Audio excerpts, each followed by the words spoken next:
trying to get a little bit of advantage. There's really holding on every play. You'll hear people say that a lot. Oh, what a catch.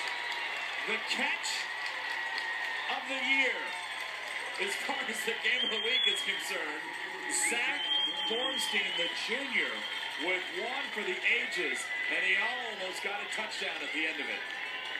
Holy cow. Bornstein's 11th catch of the year, right down the seam, and he laid out with every inch of his 6'4" frame to pull that one in.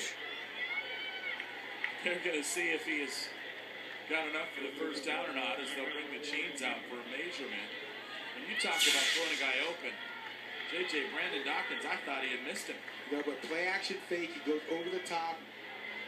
Great catch, and that's a difficult catch for a receiver because he's going down the field knowing the safety's coming across. He sees the safety there.